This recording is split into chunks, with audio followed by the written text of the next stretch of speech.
and then this episode will be all about the next round. So the two drivers for India are number one is ideological. उन्होंने मुझसे वह राम मंत्र की दीक्षा ली, जो दीक्षा ले सीता जी से जो मंत्र लेकर हनुमान जी ने लंका पर विजय प्राप्त की थी. Round 3 may not happen. Okay, signals go out and bounce off metallic objects like, let's say, aircrafts or jets. Radars come and they get deflected to other sides and not back to the emitter. Okay, so that's how these stealth fighters are hard to spot. Last time, if they shot 100 missiles, this time they might go by a factor of, let's say, 2, if not 3. And last time, India's one of the strong points that came out was, and again, this is all about attacking the strength of your enemy. Okay. इस बार की तोपें नहीं और किसी के द्वारा ना हो, हमारी नेवी के द्वारा हो. And his words are clear that Hanuman swam to Lanka. These submarines have to ascend, and they have to ascend to a height of, let's say, just 50 meters below the surface of the water, or will Pakistan now take the initiative? Welcome everybody to the third part of the three-part series that I've been doing about India and Pakistan. The first couple of parts that I did, the very first part was to cover the what I call round 2, the action that took place between May 7th and May 10th. That was all kinetics that was covered. Part number 2, I covered the geopolitical context behind all of this and why did we get to this fighting phase. And then this episode will be all about the next round. So if you've been watching my series, you know that I've broken this down into 3 rounds. The first round was back in Feb 2019. Second round was the one that I covered in part 1, which is May 7th to 10th, 2025. And now what happens from that point on? I think we're going towards round number 3. When that exactly happens, my time frame is anytime now to before the general elections in India, which are, I think, slated to take place in 2028. So anytime, the context of what I discuss here today will give you kind of an understanding of what I feel are the time frames of when round 3 can happen. So let's get into it. Okay, firstly, what are the drivers for this? Why am I saying that we're going to round number 3? And it's not just me. Many people are saying that. In fact, if you listen to what the Prime Minister said, the Prime Minister of India, that is Narendra Modi, you will see that he unequivocally says that Operation Sindoor is not really over. It's in pause, and he expects it to start anytime soon. Okay, so what exactly does he mean by soon? When exactly will all depend on strategies and I think military feedback that he gets from his generals. So we'll come to that. But I think the two main drivers, and there are drivers here for everybody. So like if you've been following my series, you'll know that I talked about the 3 main stake players, stakeholders. So there's China, there's Pakistan, and there's India. So it's not just India and Pakistan. China is a stakeholder too. There are many others, but these are the 3 main ones. Ever since Article 370, which was the trigger to all of this, these events.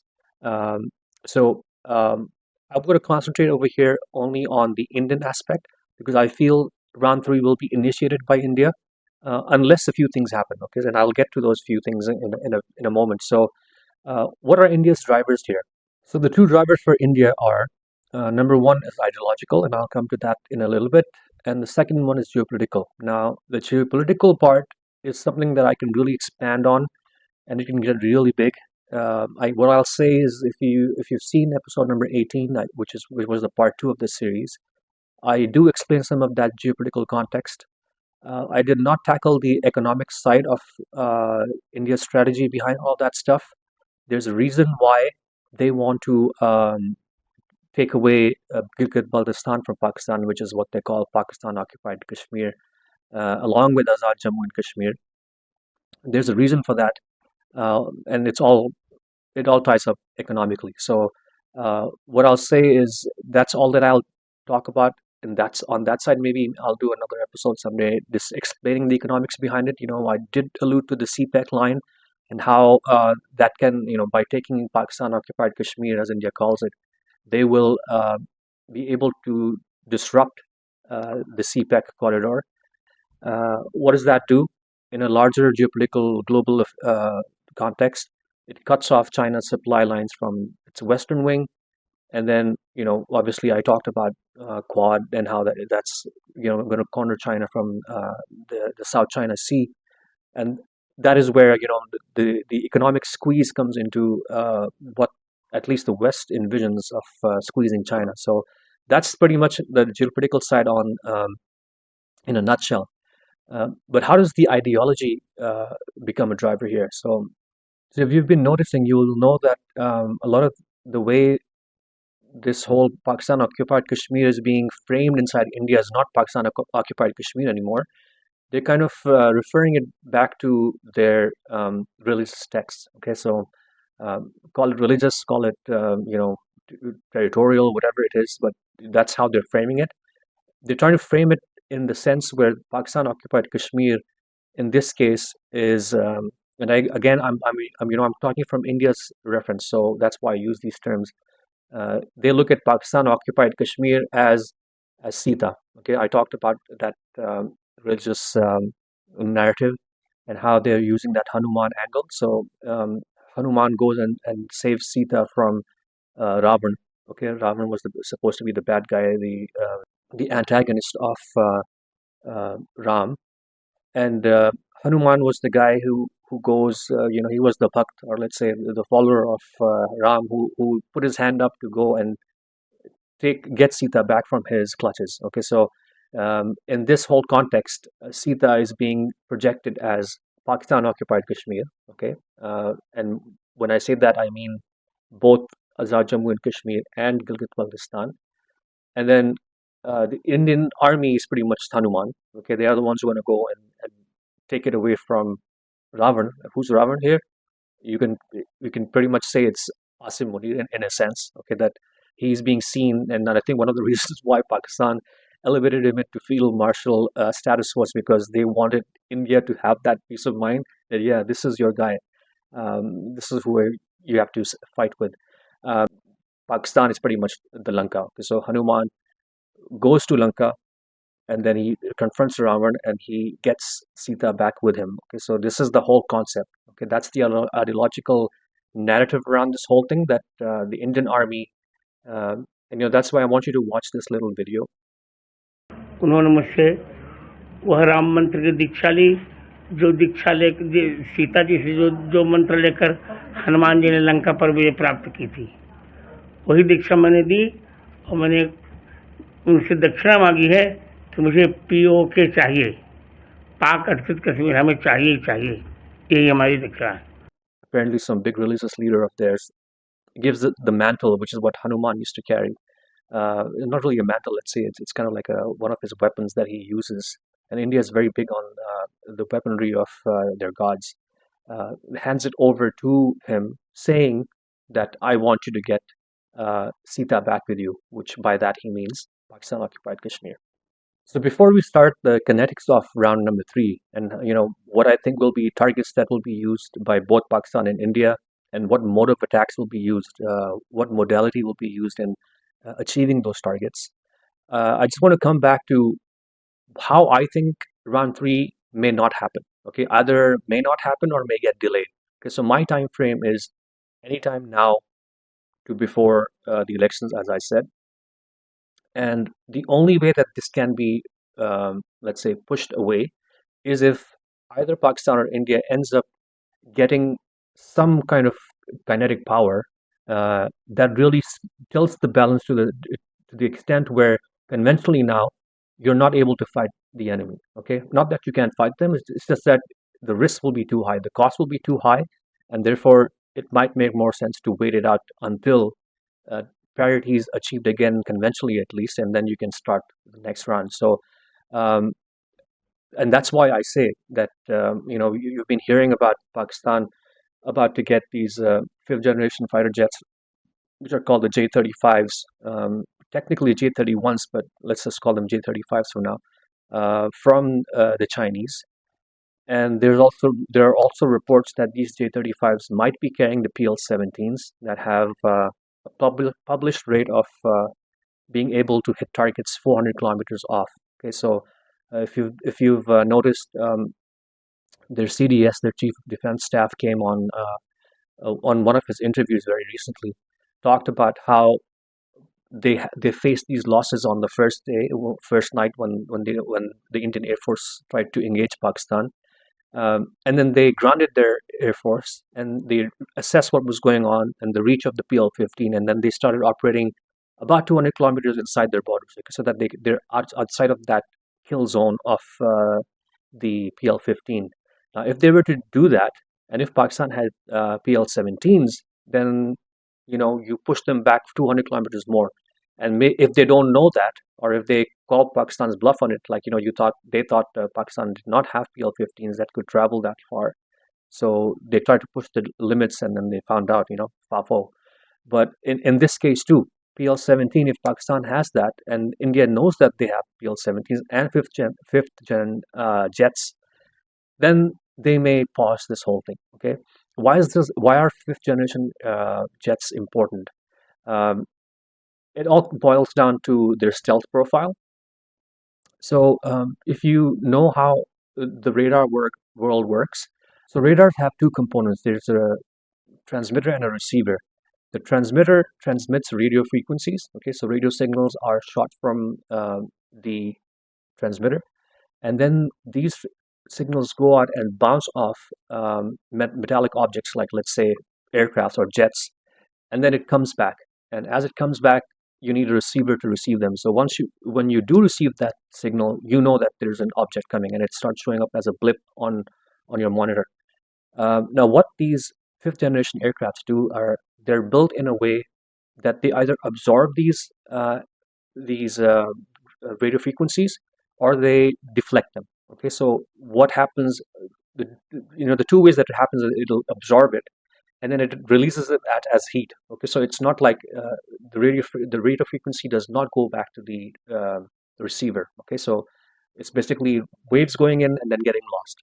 And then in the same vein, when waves go in, they can also, because they're the way that they're made, these jets have these really aerodynamic designs, or let's call it electromagnetic dynamic designs, where radars come and they get deflected to other sides and not back to the emitter. Okay, so that's how these stealth fighters are hard to spot, and the further away they are, the more likely that you won't pick them up. Okay, so their profile is such that you will only see them when they're very close to you, and it's probably too late. So if I were to give you an example, if an F-16, let's say we're going inside India to bomb India, and an S-400 tries to pick it up, and an S-400 can look about 500 kilometers outside. The S-400 would actually pick the F-16 when it's 400 kilometers away. Okay, so it'll pick it up, lock it, and shoot it down. But what about these guys, let's say the J-35s? So in the case of J-35s, because of the stealth profile, S-400s will not pick these guys up until they are about 50 to 60 kilometers away from the radar. Okay, so the transmitter. Okay, so it's only when J-35s come to that, in that proximity with the radars, is that when they get seen. Okay, so, and by that time it's too late. So if you understand the stealth profile of J-35, that is exactly why this will be a problem for India. They will know that these J-35s will be able to dodge their radars, and that means that they'll be able to decimate their air defense systems. Okay, and once you've done that, it just boils down to your Air Force versus the Pakistani Air Force. Okay, so and we've all seen already that when it comes pound for pound between these two air forces, Pakistan Air Force tends to come out on top. Okay, so something like that, if it comes into Pakistan's inventory, will deter India from, and that's what that's what we call deterrence. It will deter India from launching an attack on Pakistan until they can come up with their own fifth generation jet or buy one, which will take some time. Easily 5 years, if not 10. Okay, so we may have to kick the can that far off. Okay, so and that's why I say, if you're following the news, you will know that there's some talk about Pakistan getting these jets as soon as August or September 2025. And again, this is supposed to be an order of 40 aircraft, so they will start getting it in batches. So the very first batch is supposed to be 6 of these jets that Pakistan will get by August or September. Now, these are unconfirmed, I don't know, but at least that's what we're hearing on the grapevine. Okay, so if that comes into Pakistan inventory, again, it's like a shut up call to India. Don't attempt anything now. And I think their army will go back to the prime minister and say, not the right time to do this. Okay, so what kind of targets will both India and Pakistan have? I'm of the view that this will have to be military targets. Okay, uh, and if you follow the escalation ladder, um, what happened from Balakot up till what happened on the 7th of May 2025 and till the 10th of May, you will see that from hitting what India calls terrorist training camps, they escalated it up to hitting Pakistani military bases. Okay, so on that end, on the target acquisition end, India seems to be escalating. Okay, so from Madaris to, let's say, training centers, they have now escalated this to Pakistani bases. Okay, and now Pakistan also then responded, maybe not to that extent that we feel that they should have, uh, but India quite clearly, took it up a notch and said that, okay, now we can hit we're going to start hitting your bases. And if you look at what the Pakistani CJSC, Sahir Samshad, said recently, and I want you to watch this video. In future, given the Indian policies and polities extremist mindset, absence of a crisis management mechanism may not give enough time to the global powers to intervene and effect cessation of hostilities. They will be probably too late to avert damage and destruction.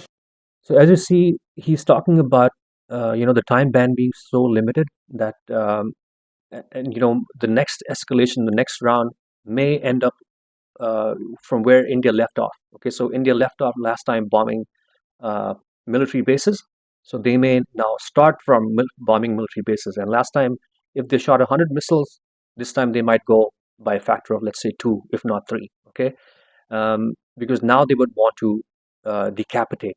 So because what is Pakistan's strength? Pakistan's strength is its air force. So can India currently take on the Pakistani Air Force in the air? The answer to that probably is no. Okay, I would say 90% a no.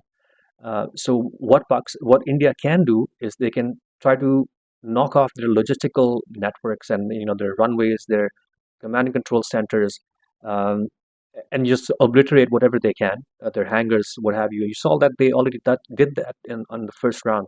So they'll probably do that with surface-to-surface missiles. I'll come to the modality a little later. So that is the target that I see India pursuing. So one other thing besides that is that India lost a few strategic assets. I talked about the scorecard last time, and I think in part one, I talked about how Pakistan was able to take away the center of gravity of the Indian uh, uh, military in 2 spaces, in the land domain and in the air domain. In the air domain, they took down their Rafales and their Sukhoi 30s, which are basically their frontline jets, um, and then they took out their S-400. Okay, just one of their batteries, radars were taken out. So India may also want to maybe this time make a statement by attacking one of Pakistan's strategic assets. What are those assets?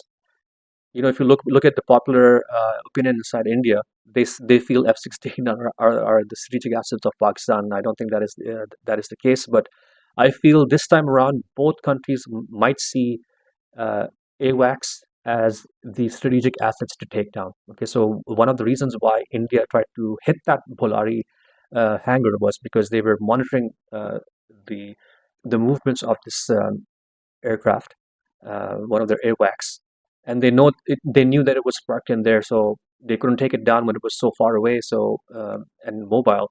So when it was parked stationary and within reach, they tried to target it. Okay, so apparently they didn't knock it out completely.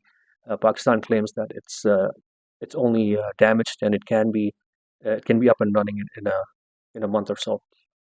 So then that begs the question: then what will Pakistan do? I think it'll be a similar strategy. Like I said, if Pakistan has PL-17s, and by the way, Pakistan does not need J-35s to fire PL-17s. I think the Chinese are trialing and with a lot of success loading these PL-17s on J-10s. So apparently J-10s can also handle them. By the way, PL-17s are bigger in size, heavier than the PL-15, so they need a stronger frame jet that can hold them. I feel the J-10 can do that. So Pakistan may not even need J-35s to get PL-17s in their inventory now. And if they do have these PL-17s and they don't have J-35s, Pakistan then can very reasonably take down Indian uh, jets, not only 400 kilometers far away, but even Indian AWACS. India doesn't have many; they have around, I think, three, if not four. So Pakistan will be able to really smash them hard. So that would be one. Pakistan will also then go for decapitation of India's defense infrastructure. So, like I said last time, India's one of the strong points that came out was, and again, this is all about attacking the strength of your enemy. Okay, so this is exactly what I said about India trying to attack Pakistan's strength, which is the Air Force, and Pakistan will try to attack India's strengths, which I counted last time, where air bases, air defense systems, and missile depots and manufacturing centers, wherever they are, wherever they're manufactured. I think Pakistan will try to decapitate them, at least in Western India, and by Western India I mean from the borderline starting, let's say, 300 kilometers deep into Indian territory at the very least. Okay, so wipe them all out uh, as much as you can. And I think this time you will see that there will be no punches held back. Okay, so again, both sides will want to escalate in a controlled way, but they will also try to decapitate one another. Okay, so I think this time, whoever throws the first punch, you will see the second punch come within minutes. It won't even take like your DGI SPR, for example, coming on TV and saying, "Oh, now you just wait for our response." I don't think that stuff is going to happen. You will have to respond immediately because like I just showed that video of Shamshad Sahab. He said that 3 to 4 hours and that's it. The enemy can decapitate you because of the technological advances. That's what it is. You can quite literally cripple your enemy strengths in a couple of days. Okay, so I don't think they will decapitate to the extent where maybe I shouldn't use the word decapitate, but let's say degrade. Each side will be able to degrade considerably the enemy's strengths. So on the mode of attacks, I feel let's start with Pakistan this time. Um, Quite clearly, Pakistan's strength is its air force. So you can expect that, but I think this time around Pakistan will also escalate. Last time they used very simple Fatah 1 and 2 rockets. I feel that they're the lowest grade in Pakistan's armory, and fact of the matter is, I know a lot of Pakistanis will feel offended about this, but the truth must be said. If you can't mince your words and try to pander to people's emotions here, uh, Pakistan's response, the was supposed to be what they call the quid pro quo plus response. Okay, I think it's QPQ plus. What that means is, uh, whatever India hits us with, will hit you back with more. Okay, but did Pakistan do that? I don't think so. Okay, so when Pakistan did Bunyan Marsus, I don't think they went to the extent that they should have. And this time, and they used their most, let's say, lowest grade missile, whereas India was using its air launched cruise missiles and BrahMos missiles, surface to surface and air to ground. Pakistan did not use any of that stuff. Pakistan did not use any of their cruise missiles, the Rad or the Babar. So this time around, I think Pakistan may use that because cruise missiles, first of all, especially the Babar, has a profile that it has a stealth profile. Okay, so it can penetrate deep and hit with a lot of precision. Okay, and make a lot of damage. So unlike the Fatah 1 and Fatah 2 that Indians layered air defense system was able to take out, I don't think Pakistan hit anything significant with those, except for I think whatever significant Pakistan hit was through the Air Force. Okay, so be they the S-400 battery radars or the command and control center in Udhampur Air Base. That again was done by the Pakistani Air Force. So whatever was done through rockets did not make much of a dent. So I think it's time to retire Fatah 1, Fatah 2, and go up the escalator ladder. So how about India? What should India do? India, like I said, they've already experienced that their air force is not up to the mark. And if India wants to start a third round before Pakistan gets the J-35 jets, then which pretty much, like, if unconfirmed reports are true, are pretty much 3 months down the road, then India will have to not start with their air force. The air force will probably play a backup role. Okay, and I know Praveen Swani disagrees. He thinks that the next round will be about aerial supremacy. I do believe it will be about aerial supremacy, but to build that aerial supremacy, India will have to start with taking down Pakistan's bases. Okay, so India's strength, as we saw, was not in its air force; it was in its ground assets. Okay, and their navy has been untested. So, will they use their navy this time?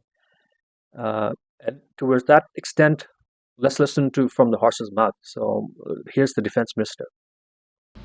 इस बार तो पाकिस्तान को भारतीय नौसेना की fire power का सामना नहीं करना पड़ा, मगर दुनिया जानती है अगर पाकिस्तान ने इस बार कोई नापाक हरकत की तो हो सकता है कि इस बार की ओपनिंग और किसी के द्वारा न हो, हमारी नेवी के द्वारा होगी. So, like you heard, the defense minister of India, he said that he's not putting it out of the question, and most probably they will start round 3 this time. Okay, again, this ties into the ideological narrative of how India is trying to play out this entire, grabbing Sita back from Ravan's hands. I want you to listen to this little video that will give you some background of how Hanuman travels to Lanka to save Sita. What is the image that usually comes to your mind when we talk about Hanuman going to Lanka? Flying over the ocean, Flying over the ocean. We've seen that in so many, paintings, temple walls. water flying in both directions. Yes. Some demons trying to stop him. Nobody else could do it, and Sri Hanuman did it. He also said, I will push back the sea waters with my arms. I will strike the ocean with my legs. At the end of Kishkinda Kand, he said that. So what was it? Flying, leaping, or swimming? Maharishi Valmiki has described this journey in great detail, and his words are clear that Hanuman swam to Lanka. He describes his swimming technique, so it was very similar to what we now call the butterfly stroke. Okay, so as you heard, he talks about Hanuman swimming across the ocean to go from India to Lanka, which is pretty much present-day Sri Lanka. And what does that signify? It signifies that maybe this time around they might go the naval route, and it kind of ties down to what the defense minister is also posturing. And I believe for people who are ideologically driven, okay, who believe in astrology, who believe in the way their gods did certain things, that's their inspiration. So you might find it like, why would they do that? Why would they want to risk their naval assets? I feel that that's one of the things that India could do this time. Naval assets could be used, okay? And when I talk about naval assets, it could be submarines, and it could be their aircraft carriers, or it could be just the entire carrier strike group that goes along with the INS Vikrant. They have destroyers and frigates that kind of are around protecting the INS Vikrant. They could fire rockets into, let's say, Karachi port, for example. Again, if they wanted to attack Pakistan's economic center, that's what they could do. Or they could attack bases. Like Pakistan has a whole maritime bases where the Pakistani Air Force is on standby with working in coalition with the Pakistan's Navy. So they would try to attack those, try to decapitate those guys. So for India, it might make more sense to use their naval ships rather than using the submarines. And there are limitations of submarines. Maybe it might be a good time to talk about that. Um, so if you know about submarines basically are the most stealthiest assets in a military. So more than a fifth generation aircraft or even a sixth generation aircraft, submarines are more stealthy. Okay, so they don't need to have a stealthy profile. They don't need to have anything special about the way they're built. It's just that because they're underwater there's very little let's say ways to detect something. So not a lot of these wireless technologies work inside underwater. Sonar is one of the few ones that do, but even that has a limit. So most submarines can dive to a depth of, I think, about 1 kilometer, and it's very hard for any sonar technology. What sonar technologies can Pakistan use? Uh, the P3 Orion, which flies in the air, uh, has been able to detect Indian submarines in the past. Okay, so I think they've detected them 4 times in the past 6 years. Apparently, every time they've tried to ingress inside Pakistani waters, they've been caught. Okay, and why is that so? It's because sonars can travel underwater to a certain degree. So let's say they can go to about 350 meters depth. So if a submarine were to but submerge underwater uh, at 800 meters, then the Orions cannot, or these sonars cannot pick them up. Okay, but as they start ascending, because if you want to use a submarine to attack the enemy, these submarines have to ascend. Okay, and they have to ascend to a height of, let's say, just 50 meters below the surface of the water to start launching weapons. Okay, so whether they fire torpedoes, and torpedoes are fired like in a horizontal way. They go horizontally in the water, and then they suddenly take off outside of the water, and then they travel towards the target. Or they could vertically be fired. Okay, so they're called vertical launching systems. Um, uh, they basically come up for vertical launching. You have to come almost all the way up. Okay, so the thing is that the further down you are, there's just so much pressure of water that if you fire these ballistic missiles or cruise missiles from that depth, let's say at a depth of less than, or at a depth of 100 meters or more, that's when these missiles won't even rise above the level of the water, the surface of the water. They'll just, by the pressure of the water, get completely crushed inside the water and be dysfunctional. So these submarines have to rise, and as they rise, they start giving away themselves. Okay, so like I said, once they come into that 350 meters and above uh, um, profile, then Orions will start picking them up. Okay, and as once the Orion sees something is rising up the water, let's say from 350 it goes to 250 to 100, they know that there's some bad intention here because they're closer to your water and it's an enemy submarine, and then you obviously have to take it out. Okay, so you first thing you do is you try to establish contact and warn them to leave. If not, then you shoot them down.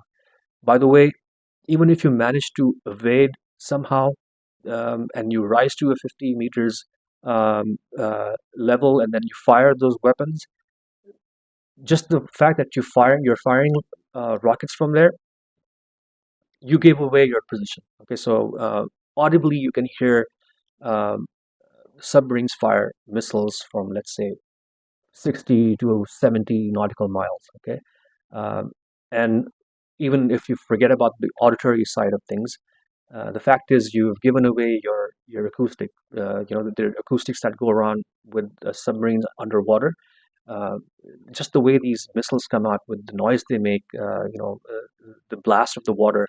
That's exactly what sensors pick up from the enemy. Okay, so Pakistani Navy's sensors will pick this up, and they will know immediately where the submarine is. So you can then scramble jets immediately, and a jet can be there within 2 to 3 minutes, depending on how far away you're shooting it from, and take out these submarines. Okay, so and again, these submarines will be guarded by ships on the top, so those ships would have to be first taken out. But the thing is, the submarine is just using naval assets doesn't come with less risk. It comes with a lot of risk. Okay, so Will India go that route?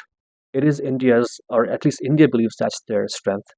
So rather than fighting at Pakistan's strengths, which is their air force, they might want to think, let's go with our strength, which is the navy. And we've not tried it yet. We have not seen Pakistan's capability on its navy. Um, so are they navally even prepared? Let's see if we can crack the skull from there. And because this run is going to be about degrading or decapitating your enemy's strengths. Therefore, you would have to go with your own strengths. Okay, so that's why I think India will be tempted to use their navy this time around. Let's see what if they do. A, if they do, and B, what will be Pakistan's response? Are they ready to take them on? So that's pretty much it. That's all I have for this round three. I think, just to recap, I think this is going to happen anytime from now up till Indian elections. Okay, it all depends on what mode of attack India's army decides to go with. If they feel that they can plug these gaps, they have certainly noticed some challenges in their air force, and air force is always the first preferred mode of attack or platform of attack. So if they were to fill these gaps, let's say for example they discovered that Pakistan, and Pakistan gave evidence for it, that they are able to, from an electronics warfare perspective, they're superior to India at the moment. If India can fill those gaps with their partners, let's say Israel comes in and gives them some new technology that fills that gap and maybe even makes it better than Pakistan to some extent, uh, then they might and let's say it takes them 3 to 4 weeks. Not that I don't think it happens that fast, but just for argument's sake, then they will probably be ready to attack Pakistan in the next month before the J-35s ever land into Pakistan. So these are the things, these are the timelines, these are the complexities that would decide when things will happen. And just one last thing that I wanted to say was that what happens if India, for whatever reason, steps back and says, you know what, Pakistan, we can't take a fight with Pakistan right now. Let's say Pakistan gets the J-35s and the Indian army goes back, telling to its political leadership that, look, we can't take these guys on now. Wait for the F-35 to come in, or the Su-57, the Sukhoi 57 from the Russians, or let's say they come up with their own AMCA, whatever they call it, their fifth-gen aircraft that they're building in-house. They would want to wait that long. So then will Pakistan sit quiet and wait for round three whenever India wants to initiate it? Or will Pakistan now take the initiative and now they will try to force round three? And I think that is a possibility. Uh, it all depends on how Pakistan and China feel. They need to step on the gas. The world geopolitics, regional affairs, how the region is developing. All this will have to be taken into account before Pakistan takes that step. So will Pakistan initiate? That could be a possibility. Um, Again, I'm seeing that most probably India may want to start round number three, but it's all in the air right now. There's too much happening, a lot of fluidity. I don't know what's going to happen, how things are going to develop. You saw what happened in Ukraine today. Let's say if the Russians were, for whatever reason, going to use tactical nukes now on the Ukrainians, and then whatever is happening between Iran and Israel, like let's say Israel plans to attack Iran, that makes Pakistan's western border unsafe. And this might be the ideal time for the Indians to now sandwich Pakistan between the Israeli Air Force and the Indian Air Force. So Israeli Air Force will probably be bombing Iran, but you never know. Some bombs may, swerve and go inside Pakistani territory or what have you. But just to build that pressure that you have bombs raining down on the western end, and from the eastern end too, you're not safe. So lots of fluidity in this entire situation. Let's see where things go. And I hope you guys enjoyed this whole series. I did this in English and not in Urdu because I wanted the international audience to understand this conflict and what's going on. Um, it's just sad to see that two nuclear states are on this escalatory path, as we've seen inside the Ukrainian war. It doesn't take a lot to escalate to the level where you might get to the threshold of using nukes. So let's hope that doesn't happen inside India, Pakistan. Let's hope sanity prevails. Unfortunately, round 3, I believe, has to happen. And whenever that happens, I hope there's no round 4, because round 4 will be very catastrophic. So hope you enjoyed this. Till the next time, take care.